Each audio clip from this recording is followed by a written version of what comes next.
semua ancaman berantakan gara-gara Caimin nih. Kita pun akhirnya menyaksikan bahwa kekuatan politik itu lebih besar ketimbang kekuatan massa 212.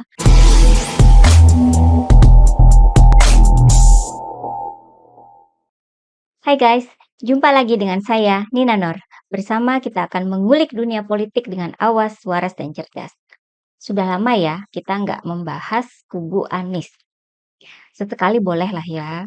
Apalagi ketika memang ada hal yang nggak sinkron dan agak kocak gitu yang terjadi di sana.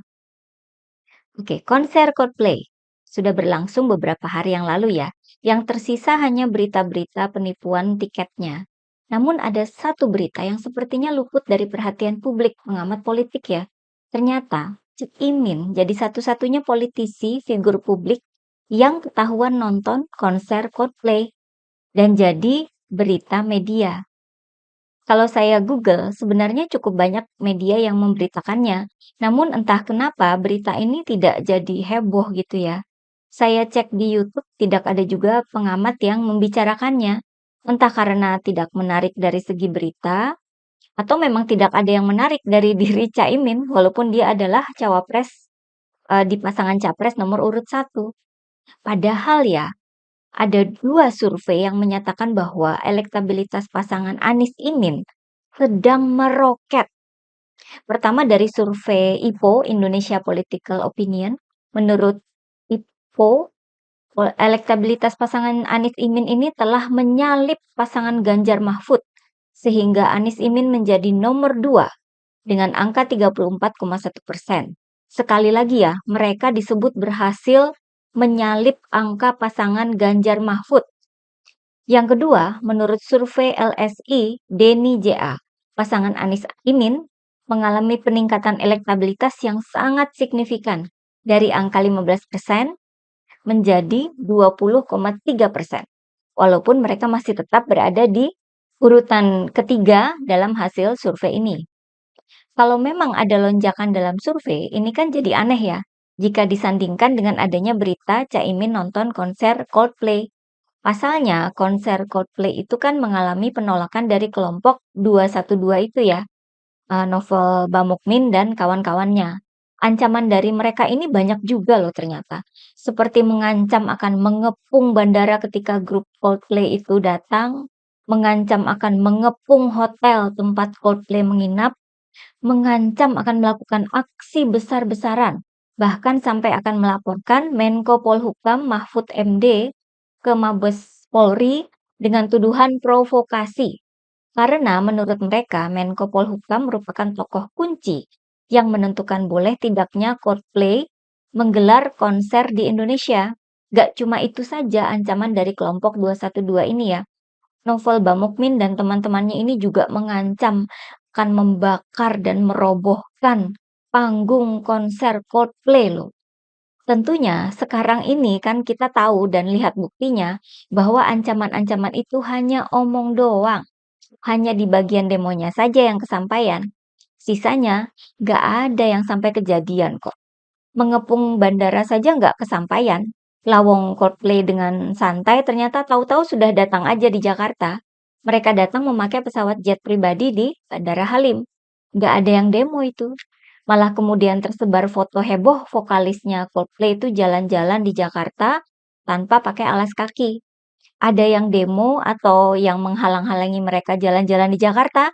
Nggak ada. Pada kemana itu yang sebelumnya ngancem-ngancem?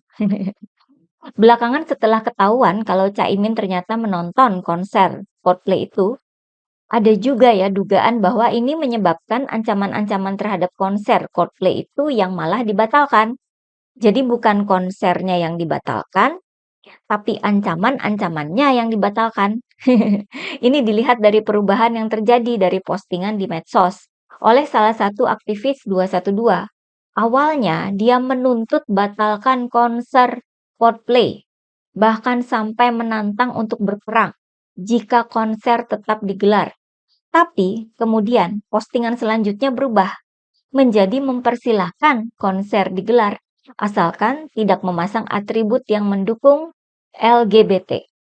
Katanya, Silakan saja konser selama tidak ada propaganda LGBT. Ya demonya sih tetap berlangsung ya. Ada sekitar ratusan orang saja yang demo pada hari H konser Coldplay itu. Makanya saya pun menduga bahwa kelompok 212 yang awalnya garang gak ketulungan ini sampai main ancam-ancam mau perang, akhirnya membatasi aksinya sendiri gara-gara Cak Imin ternyata nonton konser yang mereka minta batalkan itu. Kegiatan Cak Imin menonton konsernya Coldplay bahkan disebarkan sendiri oleh Cak Imin lewat akun media sosialnya. Cak Imin bahkan memberikan komentar yang sangat positif terhadap konser Coldplay. Memberikan pujian bahwa konser itu seru dan kelas dunia. Waduh, Cak. Padahal PA212 yang dikenal sebagai pendukung Anies malah lagi demo di sana. Gak bahaya, tak? Kegiatan Caimin menonton konser Coldplay tentu tidak lepas dari komentar miring para pendukung Anies. Misalnya ada netizen yang mengaku sebagai pendukung fanatik pasangan Anies Imin, mempertanyakan kenapa sampai Caimin menonton konser itu. Bahkan ada juga netizen lain yang mengaku nggak jadi nyoblos pasangan Anies Imin karena ternyata mendukung Coldplay yang mengkampanyekan LGBT. Para pendukung pasangan Anies Imin pasti dalam kondisi bingung ini ya.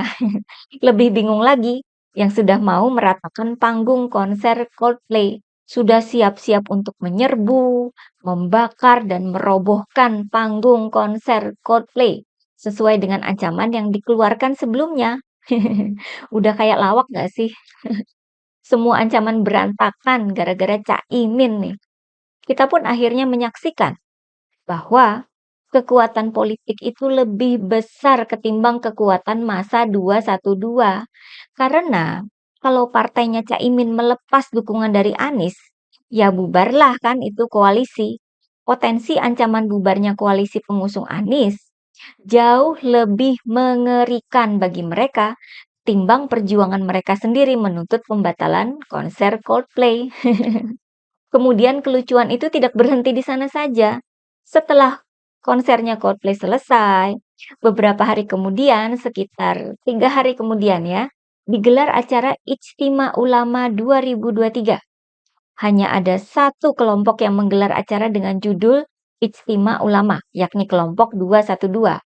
Kalau dulu mereka mendukung Prabowo, sekarang mereka katanya hanya mengundang pasangan Anies Imin untuk hadir dalam acara itu. Alasannya, karena dari 3 pasangan capres-cawapres yang ada, hanya pasangan Anies Caimin yang visi dan misinya punya kedekatan psikologis dengan para ulama. Acara Ijtima Ulama yang digelar pada hari Sabtu lalu itu tidak dihadiri oleh Rizik Syihab. Namun dipastikan oleh panitia bahwa Rizik Syihab mendukung Ijtima Ulama. Ini yang ngomong adalah Slamet Ma'arif, salah satu tokoh 212. Yang hadir di acara tersebut antara lain menantunya Rizik Syihab, Sekjen PKS, perwakilan dari PKB, tokoh-tokoh 212 seperti Slamet Ma'arif, Yusuf Martak, Novel Bamukmin sendiri ya. Disebut ada 3 pilar yang menggelar acara Ijtima Ulama ini, yakni FPI yang singkatan baru ya, A212 dan GNPF Ulama. Ya orang-orangnya itu-itu juga. Hasil acara Ijtima Ulama ini sudah bisa ditebak ya. Mereka merekomendasikan pasangan Anies Imin dalam Pilpres 2024. Ini tuh sama persis dengan acara di tahun menjelang Pilpres 2019 dulu ya. Setelah acara Ijtima Ulama, mereka akan mengirim fakta integritas ke pasangan Anies Imin. Semacam syarat yang diajukan untuk ditandatangani oleh pasangan Anies Imin. Jika sudah tanda tangan, barulah Ijtima Ulama ini menyatakan dukungan penuh terhadap pasangan Anies Imin. Isi fakta integritas ini baru kemarin ya dibagikan kepada media. Untuk pengirimannya ke pasangan Anies Imin rencananya akan dilakukan pada minggu ini. Intinya, bolanya akan diserahkan ke pasangan Anies Imin. Kalau mau didukung ya tanda tangan dulu. Namun seperti yang disebut oleh seorang pengamat politik, fakta integritas dari Ijtima Ulama ini sebenarnya jadi dilema buat pasangan Anies Imin. Di satu pihak mereka butuh dukungan, Tapi di pihak lain, Anies kan mau lepas dari stempel politik identitas. Soal stempel politik identitas ini merupakan salah satu ganjalan dalam elektabilitas Anies. Ini kan diakui sendiri ya oleh Nasdem waktu itu, sejak masih dalam koalisi dengan Partai Demokrat dan PKS. Bergabungnya Anies dengan Caimin itu kan salah satu tujuannya untuk menghapus stempel cap politik identitas itu. Karena politik identitas ini juga yang jadi pembeda antara pendukung Anies dan para pendukung PKB. Sama halnya dengan konser Coldplay. Di satu pihak pendukung Anies teriak-teriak berdemo mau membatalkan konser Coldplay, namun di pihak lain Caimin malah mendukung, menonton, dan memuji konser itu. Kelihatan sekali perbedaannya. Kalau dari segi politik, perbedaan ini sebenarnya sih nggak lucu ya. Harus disikapi dengan serius oleh pasangan Anies Imin. Seperti penandatanganan fakta integritas dari Ijtima Ulama itu. Mau mendapat dukungan massa yang itu, yang terkenal radikal, yang syarat dengan politik identitas, atau malah mau kehilangan dukungan massa yang lain yang berasal dari massa PKB. Nah, kan jadi bingung. Kita lihat saja ya bagaimana akhirnya nanti ya guys. Tetap awas dan waras. Hanya pasangan Ganjar Mahfud yang tidak punya beban korupsi dan HAM. Dan hanya pasangan Ganjar Mahfud yang tidak punya utang. Ganjar Mahfud memang juara. Begitulah kura-kura.